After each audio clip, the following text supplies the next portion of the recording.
Welcome to About You. I'm Connie Hogan. Well, today we are going to do phase 2 of the Renee R.S. Lerche Associates interview. And Renee Lerche has such an amazing history with the automotive industry, both Ford and GM. And in the second part of her career, she was more in the insurance industry. And Renee, we're going to start with the Kaufman. But before that, let's start with when you were an adjunct professor at U of M. Okay. And then we'll go to the insurance. I was an adjunct associate professor at the business school, At the Ross which School. became the Ross School while I was there, and which I loved. I loved teaching. I didn't like the pace of being faculty as much, but I loved teaching because I learned as much from my students as I probably taught them. I still am in touch with a number of my students. And in fact, the R.S. Lerche Associates piece of my life, which is my consulting company, I actually have consulted for my students who now are very successful. I was going to say, it's probably careers. some big time people on the big list in Forbes, right? Well, they're getting there. They're getting, I'm sure. I see that. And they're totally, in real estate. They're in. That's where I got the real estate. Yes, because I've been advising really, as opposed to being responsible for running. One of my students, Gabe Shookman, who is one of the partners of Allrig USA, which is a real estate and development and construction company. So that's been great fun, and he's been very successful, and I'm quite sure he will continue to be very successful, right? So, but I've done some other work for other students, which is really interesting. It's fun because I come back into it as an advisor, not responsible for it makes it so function. much more fun, isn't it? I notice that with different things I do, like writing for the magazines and stuff. You do what you want, and I think you're more, I know I am more effective and more creative when I don't have the gun at my head. Right. That's really the thing. Yeah, there's part of me that misses the actual doing, and I am starting to look at, with, as you mentioned, I'm in transition, because I was going from R.S. Lerche Associates. When I first set it up, it was specifically for insurance. My first, so I should back up and go to Kaufman first. Kaufman Financial Group, which was family owned, but it's headquartered here, but actually is kind of global now. Yeah, it's amazing. And privately held. First time I ever worked for a privately held, much smaller organization. That would be very different than the automotive industry. 600 people when I first came. So I went from a staff of about 1,500 people at Ford when I was doing education, training, and development, to like 5 people when I went to. I can't even imagine that. But it was like, I've been, because I was so work obsessed. I was a workaholic. And I needed I was burnt out on automotive, we were traveling all over the world all the time. And when you do that, it sounds very glamorous. However, that glamour burns out pretty quickly in my experience. When you're on a plane and the flight attendants know you. Right, exactly. The plane that goes and you to get 100,000 miles a year. I have 1.5 million travel miles on Delta. Mostly from my Ford time. Oh my gosh, I had a lot of that too early on. When I was in auditing, in Texas and everywhere. Right, so it was great experience. I got to travel to Africa, to Australia, everywhere, but you're burnt out. So I was really looking for something totally opposite automotive, totally opposite. And a friend of mine, so one of my students, and his cousin, first cousin, they were Danny Kaufman and Justin Singer. I was about to call him Jason. Justin Singer. Justin actually, and you probably know Steve Mitchell. I know the name. Yes. So Justin was a student of mine. Danny also became a student of mine. But Justin said he was talking to his uncle. They were doing a cruise together, And his uncle was really interested in how much better his workforce would be if he gave them training, insurance for it. And so Justin said, well, I have a professor, but she probably won't do the work. But, we can call her and ask her if she knows someone who would do this kind of small piece of work. So I got a call. I said, well, let me go meet Alan Kaufman. And, and I was so impressed with how he thought about things. I was like, hey, I want to do this work. Oh, wow. So I did some consulting, and then I asked for a job. He didn't have a VP HR. I was like, I was not very demanding on what I was looking for because I still had very good money from Ford. Right. And yeah, so. That's the one good thing about them, right? Right. So I went to, Burns and Wilcox is the big insurance part. He has other companies. But Alan gave me a lot of leeway to do stuff. Another one. You were very lucky in that regard with both Pastillo and then Alan Kaufman and all of them, because that's not common to have that kind of leeway in a big or little company. No, you have to sell it. You right? have to sell it. So yes. My acting background. No, really. That for sure, 100%. 100%. And I was able to convince Alan that if he would provide training to his employees, he would see they'd be loyaler, they'd engage more. I mean, because we would do it very innovative. I'm going to do something innovative. And also then he could set, insurance is a really weird thing. I knew nothing about insurance, nothing. Because as a senior executive at Ford, there were a lot of good perks when I was there, including my homeowners. Exactly. Every time I hear insurance, it makes my eyes glaze over. It's just, I thought don't this understand is so boring, and I like kicking tires. This is never going to work, but it'll be temporary. Because also at the time, another one of those, at the time I was a candidate for VP HR at MIT. Oh, wow. So I was interviewing there thinking I was going to get that role. So I'll be at Kaufman, at Burns and Wilcox, whatever we want to call it, for a period of time. But, it'll be fun and I'll get them started. And then go to MIT. Well, I didn't get the MIT job. I went to someone who was already there. And so here I, had to dig in at Kaufman and but what I sold to Alan was the idea that you would engage employees, they would stay because there's a real issue in insurance with retention. He had about a 20% turnover, which, for auto was like, what? We had less than 4% at Ford, so, worldwide. So, this was a different issue, but it was the industry. And I thought, I sold them on so we're going to engage people, they're going to be 10% more productive. And I had the numbers because I could do those kind of formulas, sort of. And then if we do something really innovative, we can sell it to insurance agencies. So we were what they call a managing general agent, but your local insurance agent is, so as a managing general agent, your customer base are local agents or local brokers. Okay. Not directly the ultimate insured, as we would refer to them. Okay. So, but all these agencies around here, and I think there are over 50,000 50,000 insurance professionals in Michigan, and that probably is underestimating the number. 50,000? Yeah.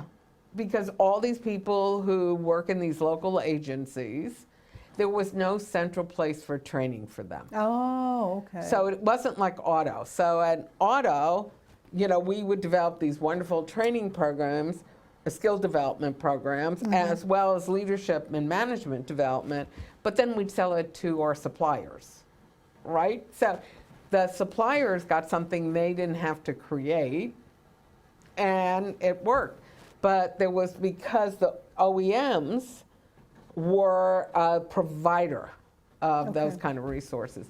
But in insurance, they're local, what they call, every state has a big I, an independent insurance association, and they provided some education, but otherwise people were kind of like, and you have to get so many certifications in insurance, right?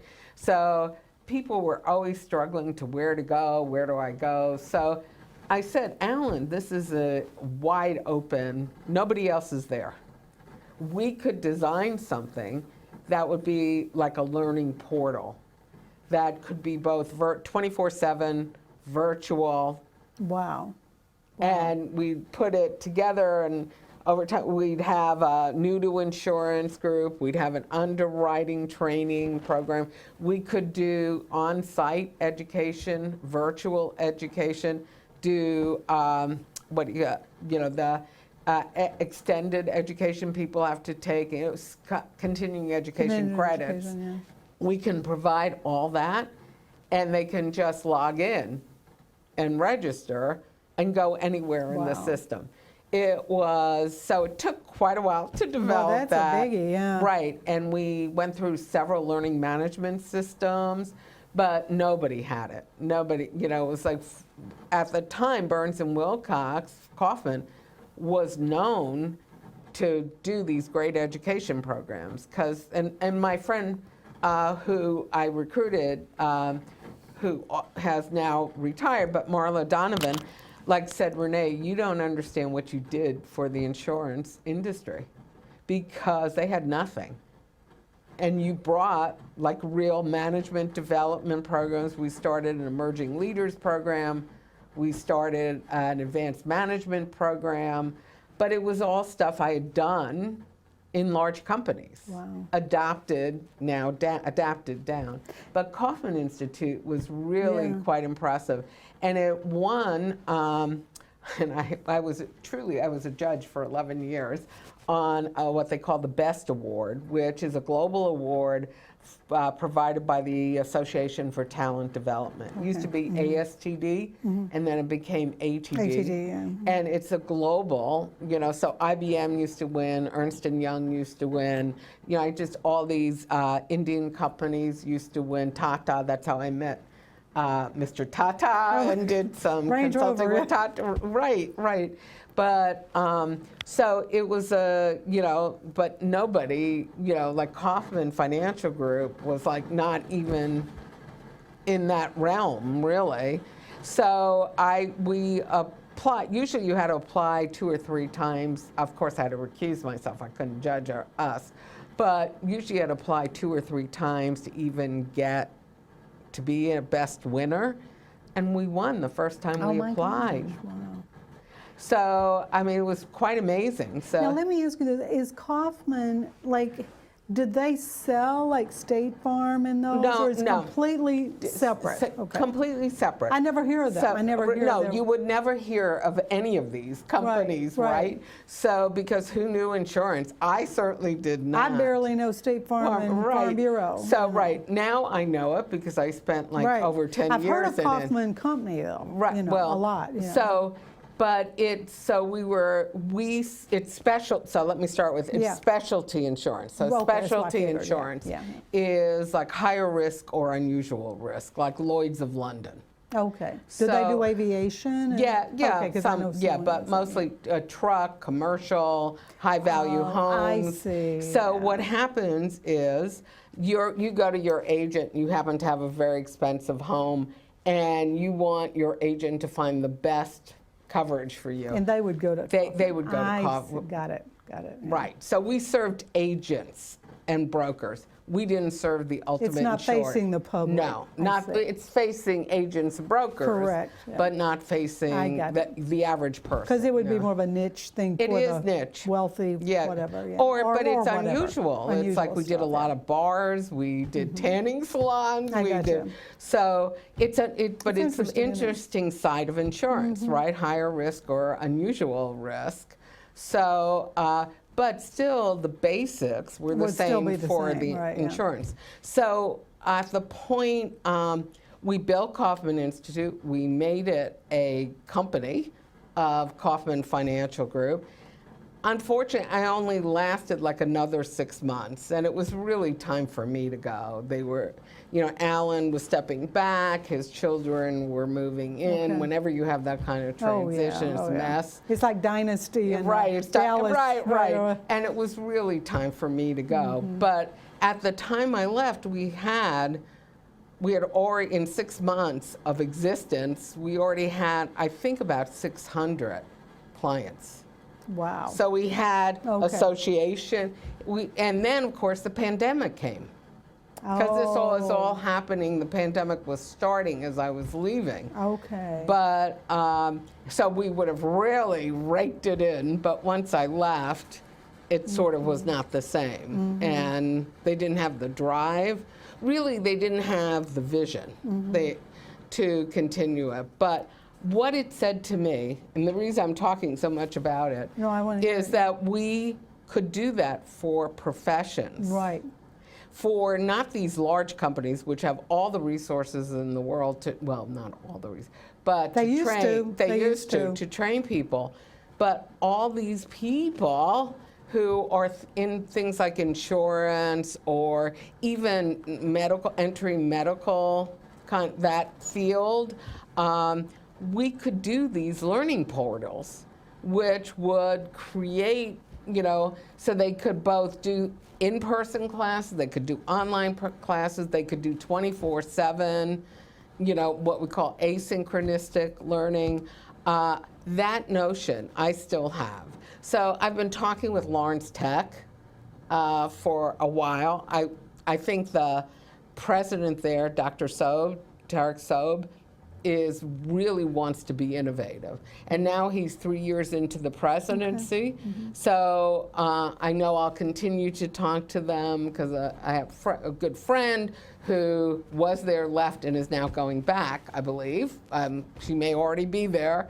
And we want to talk about creating an institute, like a professional development institute. I just think, it's what we started, actually, our conversation earlier. COVID, we are still feeling the effects of that pandemic. Absolutely. And particularly kids are. I think you've got, the kids are not all right. And it's not just these college protests. It's that you have so many students who lost the socialization opportunities for at least a good year.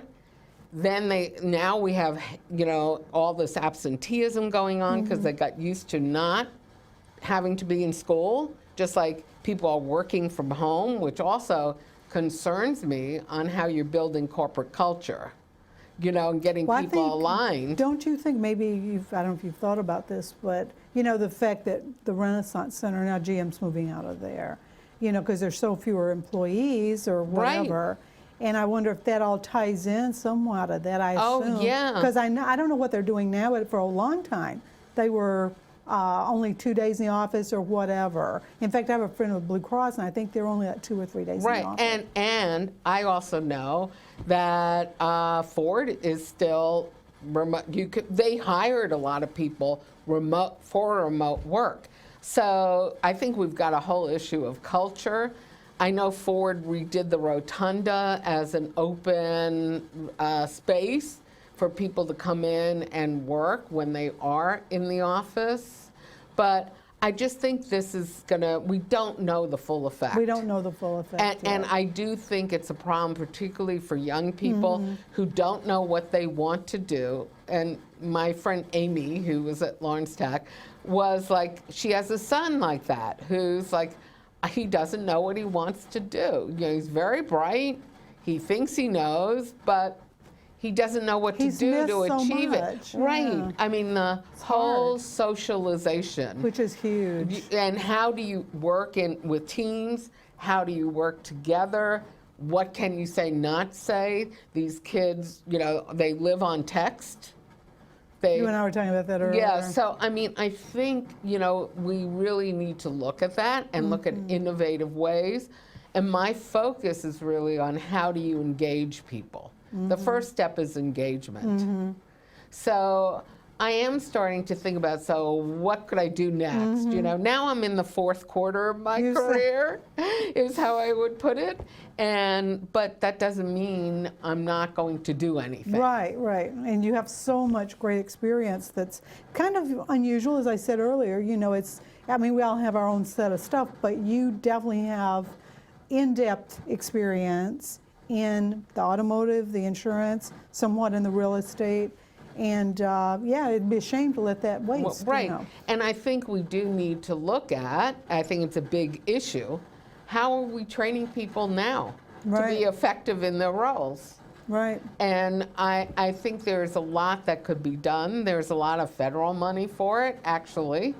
So are we and there's a lot, Governor Whitmer has, you know, put a lot into it. Is it being used effectively? I don't know. Every once in a while you hear something come out of the state of Lansing, whatever, and it's like, oh, well, we can do this with this funds, but we're going to do this. And it's like, well, gosh, it's like, what were you doing with that? You know what I mean? Well, it's also like, I don't know that. So MECD, Michigan Economic, it's MEDC, Michigan Economic Development Corporation. She just left, I mean, they had a lot of money. And so a lot they even had money before COVID. Right, right. So you have a lot of the public employment and training organizations who are just putting in just the same old for more money. So I think, you know, I would like to see, I don't know if it's going to happen, but I'd love to see Lawrence Tech take a lead in that. And so they would be like hosting that subject and providing that for the now, community. I don't know that they're going to do that. It's my idea for them. For your idea for them, right. We've had some discussions, but they've gone on for a long time. But I think now, you know, it may be an appropriate time to kind of raise them again. And I also have started work with a colleague that I met through the DAC. We're on the same committee. And Tony was a chief engineer at GM and then Delphi. So he's got that drive that those chief engineers I'll have. have to ask you offline who he is. And he's an MBA as well, and just like does a lot of consulting on how to serve customers, because people don't know. And he's worked all over the world for GM and Delphi. Wow. And so, I mean, and he's really interested in doing some of this work too. So it's just at the beginning. What's exciting to me is to be at the beginning of something again. That seems like that's what you kind of do. It's like cultivated and kind of the growing steps and everything. Yeah. Whereas a lot of people are more like leading. Tell me what to do. Give me the workflow and let me do it. Right. Right. Well, that was my experience at Ford. Oh, for sure. When people said to me, because with my managers, when I was put into the senior executive position, I would say, well, let's work on this together. Let's vision this together. And one of them who I really liked a lot took me aside and said, Renee, that's not what we want to do. That's not what they do. You tell us, you create the vision, get us the resources, we'll go make it live. The flow chart. Right. Well, that's right.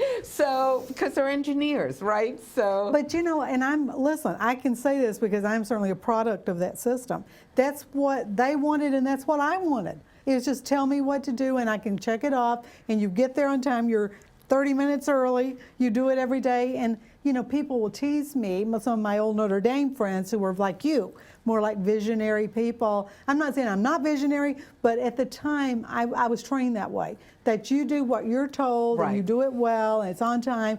We had a statement in GM, the piece of paper has to go out the door.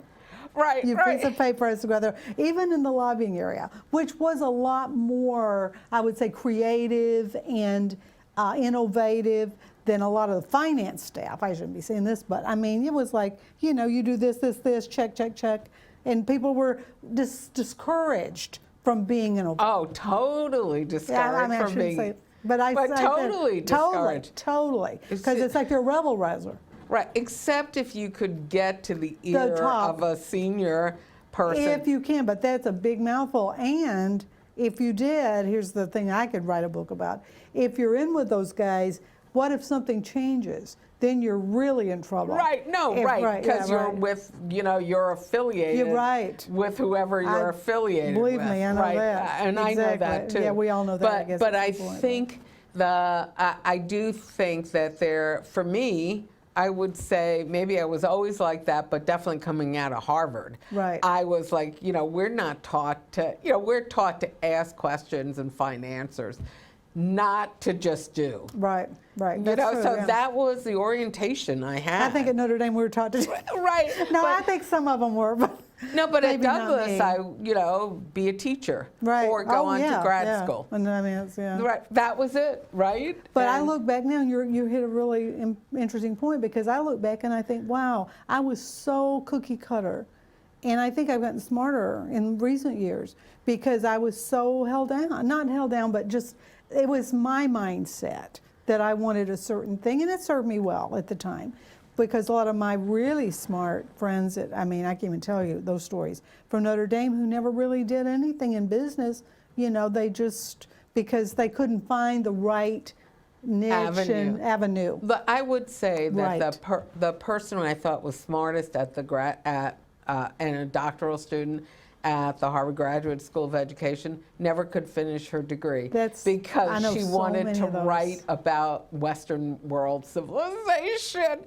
She was so smart, she was distracted by that. Yes. So I think, like you have to get an idea and get it focused. And as I said, I've been struggling with this idea about creating some kind of learning portal, like for maybe a particular, like the medical field, because there are so many open positions at lower levels, that's or so even nursing, yeah. or even wow. like non-degreed engineers. That's a whole other and area. And now trade schools are kind of coming. Oh, for sure, trade schools are. Well, yeah, because people aren't going to college anymore. Right. So, I think, well, that's quite an overstatement. I know what you mean. You know what though, I mean. Right. But I think, after this thing on the East Coast, they're probably all these big Ivy League schools. Thank all God of Notre which Dame I've so far, Harvard and Forget MIT are not good examples. Right, which is, I did in half Columbia, my coursework at MIT. So, oh my gosh. but I think we need to be looking at, the idea has to coalesce more for me. I have to find the right entree point and get the right team. As I said, I couldn't ever do any of the things I've accomplished without a great team. But you are, I can tell you're a great team leader and stuff. But that's kind of a segue, because if you can believe it, we're out of time on our second interview. We have too much to talk about. Right. We've been around too long. No, we have to go to dinner. We have to go to dinner. Sorry, guys. But this has been so interesting. It's been such a great interview, and also just so interesting to the public and to me to hear all your stories. Well, thank you. It's fabulous. It's fabulous. And good luck with this new idea. It sounds really... Yeah, we'll see if it comes to fruition, timely. but I think the time has come. I'm usually ahead of the time, and I have been on You are now. This could be my huge. Time may have come, yeah. Well, Renee, best of luck, and thank you for Connie. being here, and thanks for all the great information. It's probably going to spark some ideas in some people's heads, too. Okay, So great. thanks for being here, and thanks for watching About You.